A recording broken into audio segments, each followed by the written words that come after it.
Hi everyone, thanks for checking out another InfoSec Hub video.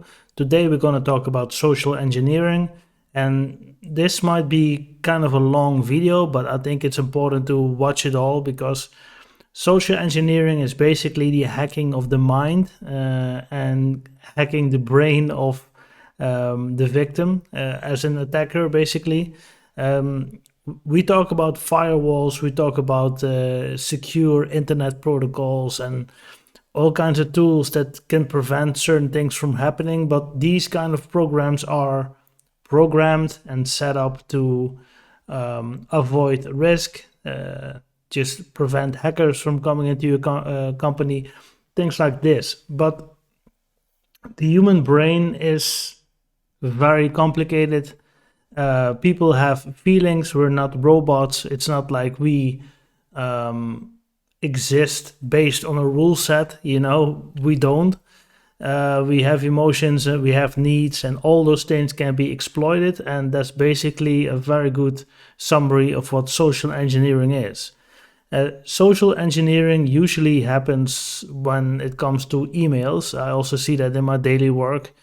Certain emails coming in, they always have a certain urgency to them, something that you need to do within a certain amount of time with a link on it, because they always have very limited text, usually, and an email link, a link in the email that you should click that would redirect you to another site where you have to fill in certain information. What I see recently is that Office 365, like the hacker or cracker or whatever you want to call it, they sent you an email saying your account got compromised. You got a login from North Korea or something like that. I saw that last week. So if you're sure it's you, then it's okay. But if you're sure that it was not you, then we would really recommend you change your password right now. And to the average user, and even to some security professionals, this would look like something that, yeah, of course, a login from North Korea. I haven't been there lately. This cannot be good. North Korea, they're full of hackers. Oh, maybe somebody cracked my account. Let me just change the password. Let me just click on the link so I can do this immediately.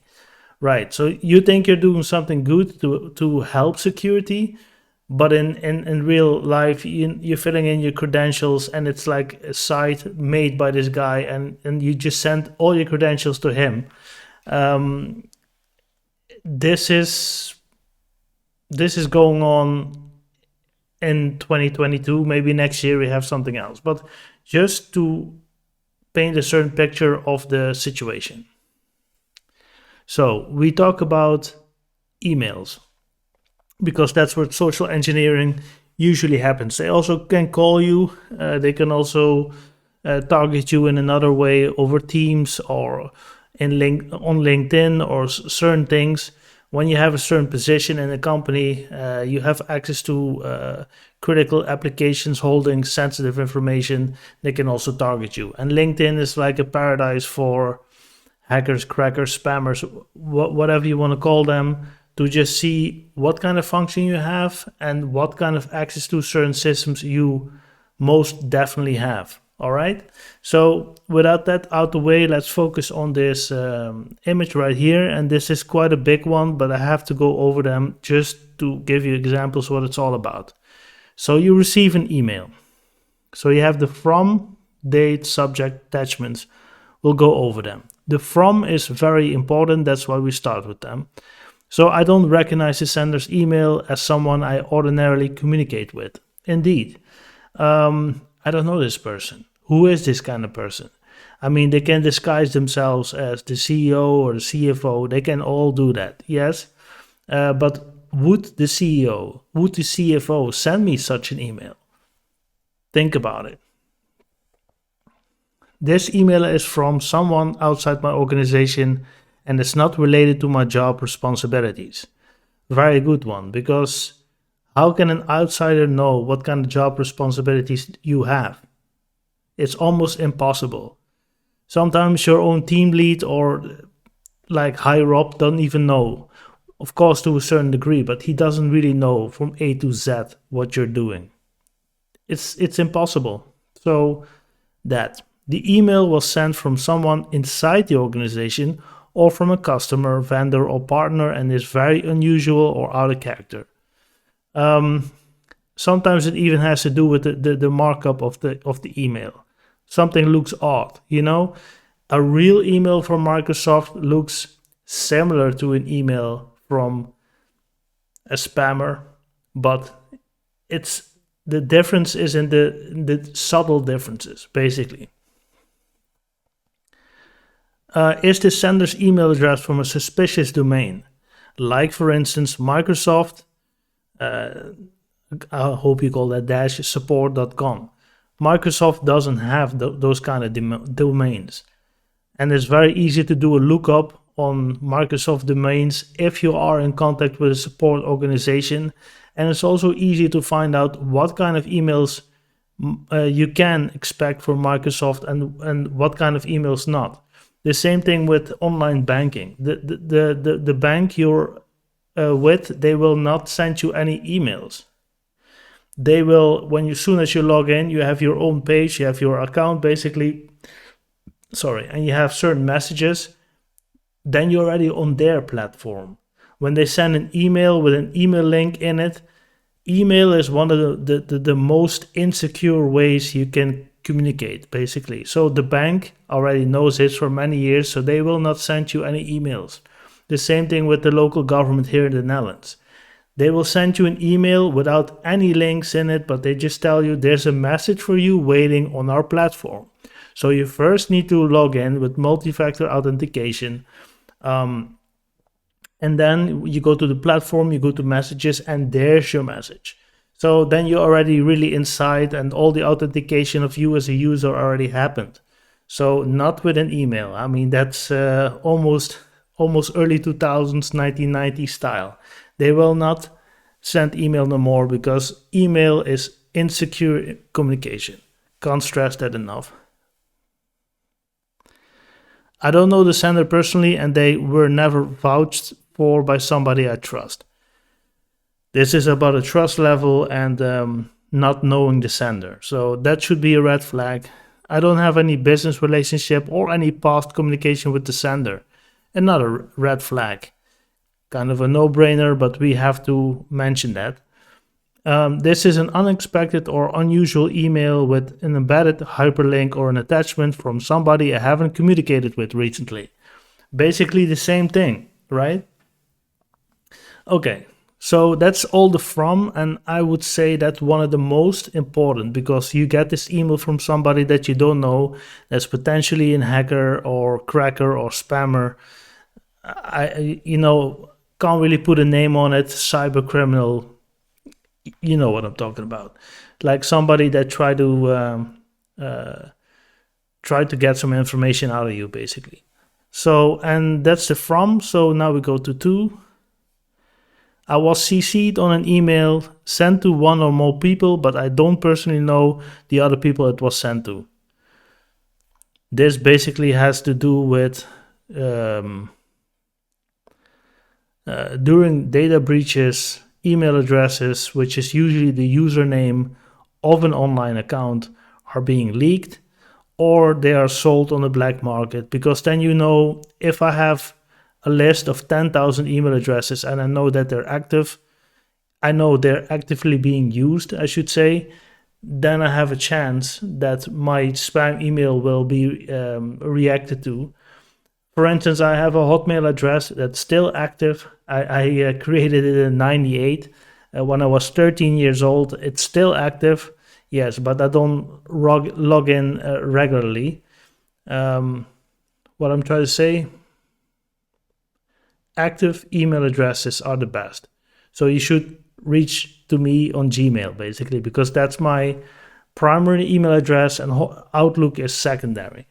But if you know that these email addresses are active, then you also know that it's been checked regularly. And when you then send some spam email there, or phishing email, I should say, then you know that the people on the other hand will check it regularly, and you have more chances to success. Let me take a drink, just a second.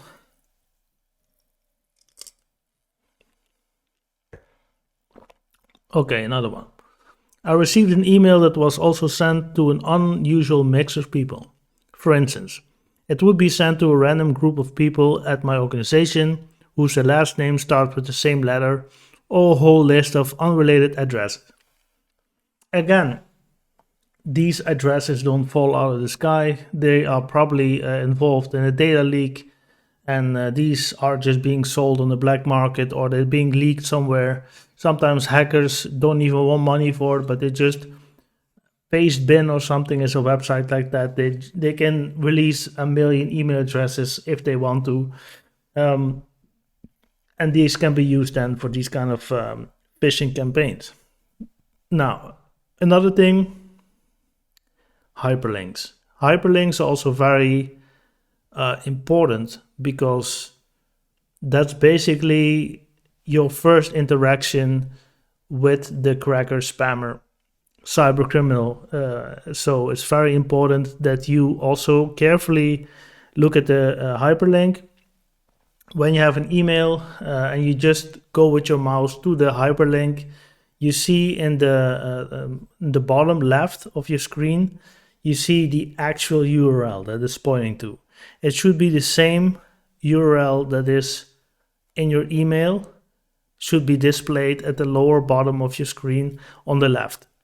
If not, or it's a tiny URL or it's something, you have to see what kind of domain it is, because then you can do a checkup on the domain if you want. And if it's a strange URL, strange domain, don't click on it. All right, so let's move over here to hyperlinks. I hover my mouse over a hyperlink that displayed in the email message, but the link to address is a different website. Just talked about it. This is a big red flag. Can't stress that enough. I received an email that only has long hyperlinks with no further information, and the rest of the email is completely blank. Big red flag. I received an email with a hyperlink that is misspelling or of a known website. For instance, Bank of America, that, it's very easy to read over it. I even say Bank of America, but it's not what it said here. So it's misspelled. Yeah, usually these spammers, crackers, cyber criminals, they come from abroad. Of course, you cannot register the domain Bank of America anymore. That's a long time past. But they can register something that looks like it. And I already read it as Bank of America. But if you look closely, that's not what it said. Again, this is how people act and interact, and when they absorb information, your brain makes it Bank of America, and within that split second you could have clicked. That's basically what it is. Okay, then we go to date. I received an email that I normally would get during regular business hours, but it was sent at an unusual time, like 3 a.m. Different time zones. It could be an automatic batch of emails that's being sent out. I'm talking hundreds, thousands of emails at the same time. Really like almost a DDoS of social engineering. Just send them all out, and then the next morning I see what is compromised and what not, and what kind of data I received. So also check the date and the time. That's also important, especially business hours. Within business hours, of course, this business hour things, this not subject, this phenomenon, people working late also during COVID, and most of all we work from home, myself included. So it don't necessarily need to be within business hours, but if it's sent outside of business hours, be extra careful. Subject: did I get an email with a suspicious line that is irrelevant or does not match the message content?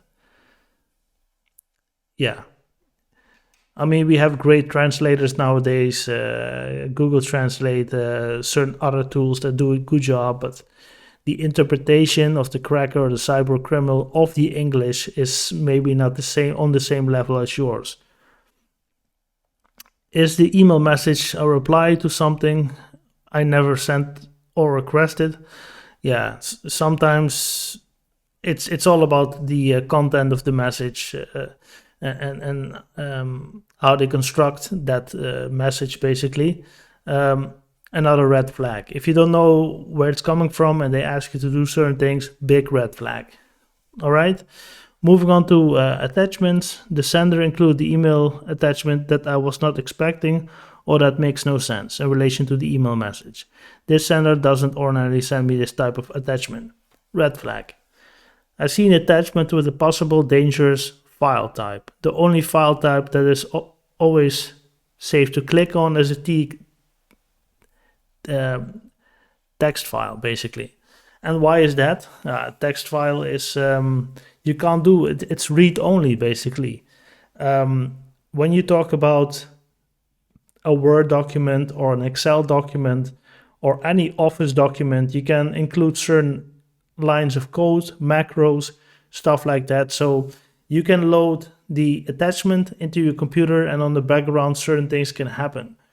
A text file is read only. Even if it has URLs in there, it doesn't mean anything because it's not like a clickable URL, it's just text. You really need to copy the URL, place it into the browser and hit enter. But you will not do that if you if you read the contents of the message. But again, I have to put it out there. It's still happening. So there's that. The only safe thing to open is a text file, basically. Now, the last thing we're gonna cover is content. Is the sender asking me to click on a link or open an attachment to avoid a negative consequence or to gain something of value? Again, there has to be a certain urgency in the message to get people to move. You know, people want to avoid negative consequences or they want to gain something of value. It's just in human nature, you know, so you really play the person. So they can click on a link or they open an attachment or they fill in their credentials, you know, urgency. Is the email out of ordinary or does it have bad grammar or spelling errors? Again, most of these cyber criminals, they don't live in the United States or in Europe or anywhere where the English language is to a certain degree mastered. No, they don't. They usually write something in their own language and then put it to a translator. And even though they're getting pretty good these days, I mean, it's still not the same as a native or somebody that really perfects English as a secondary language. I mean, I'm Dutch and I'm speaking English to you quite fluently, maybe not the best English. You can hear an accent, but I understand English. I mean, on a daily basis, I read a lot of English documentation. I talk to my international colleagues in English. For me, it's like second nature.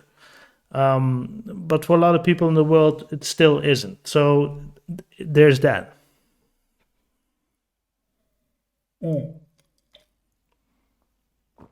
Gotta stay hydrated, you know. Is the sender asking me to click a link or open an attachment that seems odd or illogical?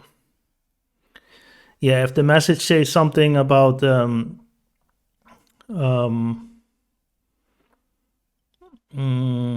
you need to click on this link to reactivate your account again, and there's an attachment enclosed that's talking about how many kilometers you've driven for business purposes last year, and please fill in this Excel file. So there are two different kind of things, and they're not correlated with each other. That's a red flag. Do I have an uncomfortable gut feeling about the sender's request to open an attachment or click a link? When you work in information security or in general have a certain feeling about what's going on inside the company, who your colleagues are, who your boss is, who other colleagues from different departments are, and what they can ask from you and what they cannot ask from you, your gut feeling is very, very important and it's very powerful. There is no firewall in this world that's that powerful as your gut feeling. If it doesn't feel right, it's probably not right. And again, how difficult can it be? If your gut feeling is not right, just send a request or call up your colleague like, did you send me this email? You really want this from me? Then that takes 1 or 2 minutes. And if you say, no, I never sent that, report to your IT department or to your security department so they can block the sender or they can do some other things. And that's that. And you move on with your work. You delete the email and keep it moving. Your gut feeling is very strong and you should rely on your gut feeling in this social engineering game. Last thing is the email asking me to look at a compromising or embarrassing picture of myself, someone I know. Yeah, of course, this might happen privately if you have a certain hobby that might be embarrassing. I don't know. It happens. Sometimes you read it in the news. Let's say, for instance, somebody made an embarrassing picture of you while you were performing your hobby. Um, yeah,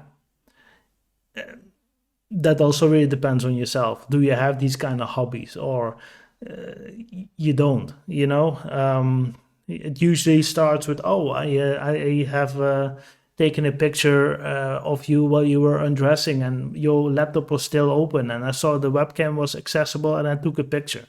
First of all, you need to have certain kind of knowledge to be able to pull off a trick like that, and it's not going to be the average Joe that is able to do that. Second of all, check the attachments if it's a JPEG or something. Um, that's complicated. I think a JPEG. Even I can't tell. I would do a little bit of research if a JPEG can hold some hidden code that could affect your computer, basically. But first of all, if somebody could have some compromising pictures of you, yes or no. I mean, if you're into freaky stuff, they probably, maybe they have it. But if you all do it by yourself and you're very conscious about having smartphones in the room or a laptop or anything like that, there's nothing to worry about. But if you're an openly a freak, I would worry a little bit more. But still then don't open it because it will there's a big chance it's still a social engineering kind of thing, and all your colleagues that you can hopefully trust will not play a game like that on you. So I would just really see where it's coming from, do some research on IP addresses and links that are in there and the attachments, and then make a wise decision. And if somebody is trying to social engineer you or try to embarrass you with certain pictures, I think it's best to report it still to your internal IT department or to security department, and it's better to make sure that these things stop. To stop the social engineering. And yes, maybe it might be an embarrassing moment for you if the stuff that they send is true, but still, you don't want this kind of people to have access to your domains or to your network or stuff like that. So you got to report it to the professionals so they can stop this also in the future from happening. And of course, people that know the internet, that know how to be anonymous online, they can keep on trying multiple times. But even then, most of the time, the same people still control everything, and they know of a certain history, so they know exactly what to expect, because that's all just based on experience. As I said before, quite a long video, but I can't stress this enough. On this channel, we always focus on technical measures on how to secure information flowing to the internet using certain protocols, what to do, what not to do. But social engineering is so powerful because this basically bypasses all the IT systems. This really is like pressuring the user behind the device to do certain things. and you can have your whole network set up, segmented, IDSs, IPSs, firewalls, encrypted hard drives, regular backups. That's all IT-based security, basically. And social engineering really plays into the mind and to the character and to certain aspects of their lives. If the cracker or cyber criminal is any good, and this is basically the hacking of the mind of a person. So can't stress this enough. That's probably also why it became a long video. Social engineering is very powerful, and this is also this human error thing. I mean, it will always stay there. This is like the weakest link of security, the social engineering part. So hopefully this video was interesting. If you have any questions about it, please leave me a comment. I would love to get back at you. And for now, I just wish you all guys a great summer. Thanks for watching.